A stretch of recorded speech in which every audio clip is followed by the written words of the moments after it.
Evelyn to Philip, V-mail dated November 30th, 1944. Dearest Phil, there were two things I meant to say in yesterday's letter. If you will recall, it rained all day the day Adele was born. Her birthday yesterday was the exact same sort of day. It poured all day long. I also forgot to mention that my mother and daddy have also gifted Adele with $10. Most important of all, however, is the fact that Adele awoke this morning without a single trace of the fever that had gripped her so suddenly yesterday.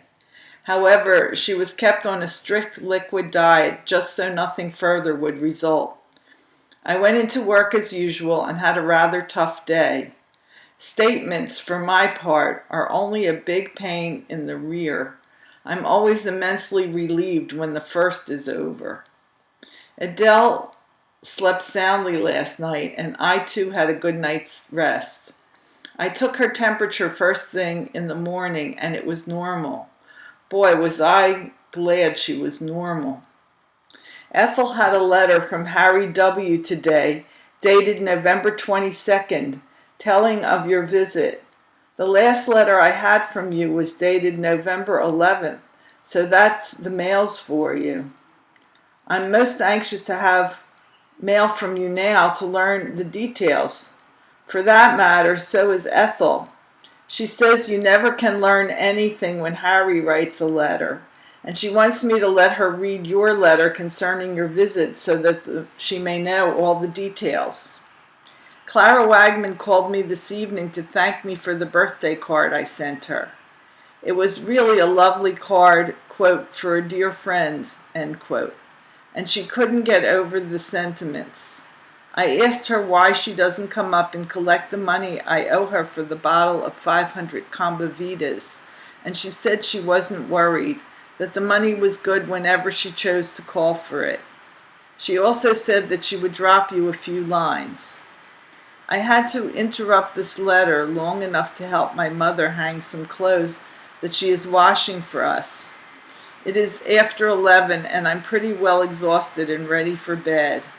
The clothes are presenting a problem, what with Goldie washing every day and the inability to hang them outside. Goldie had to take all her clothes down and put them on the radiators to dry so we could hang the towels, sheets, etc. Phil, I guess she's just as disgusted as I am at times.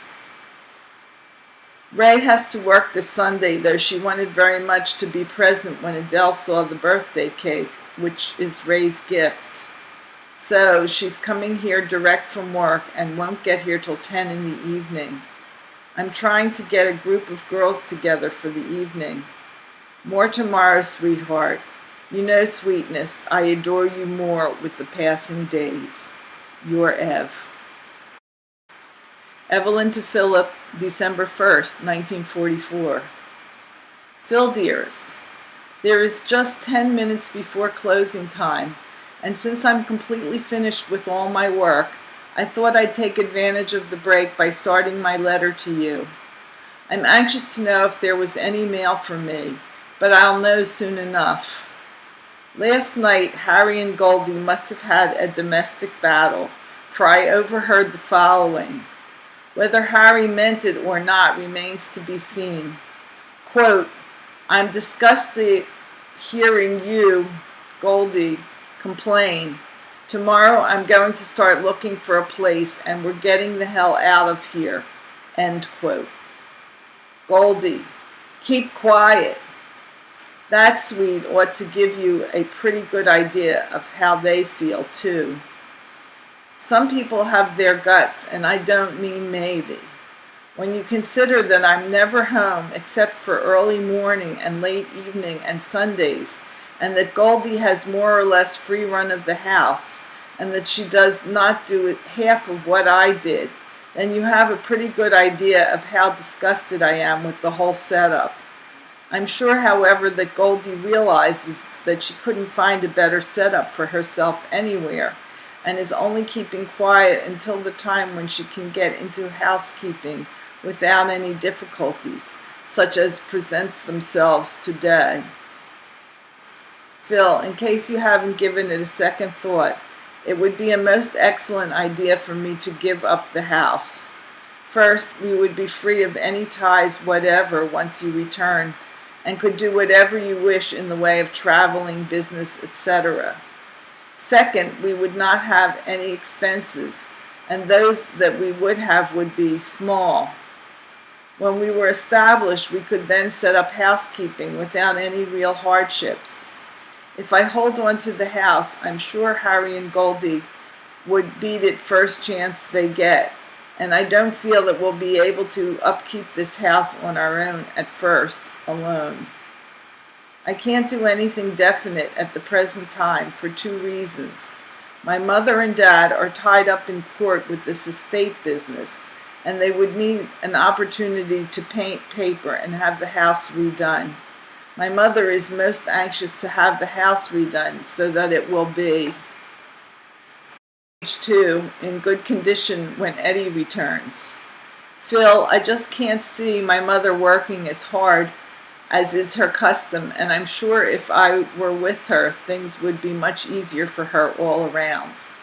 Last night, for instance, it was simply freezing cold, and she had to wash the clothes and drag each basket back and forth.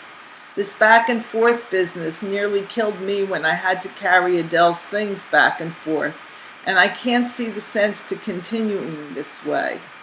Surely my mom doesn't deserve such treatment after all she's done for our benefit. So, baby, I'm hoping very much that you'll see things my way. Once my mind is at rest and the decision is made, I'll explain the entire matter to Mom, Harry, and Goldie, and ask them to take Mom with them until she can come back with us, providing she wants to later on. Naturally, the decision is hers, unless they decide to leave me first. Whatever the case, I'm sure no real action could be taken until about March. There was no mail for me, though I doubted that I would get any. When you are traveling about, that usually means no mail for me.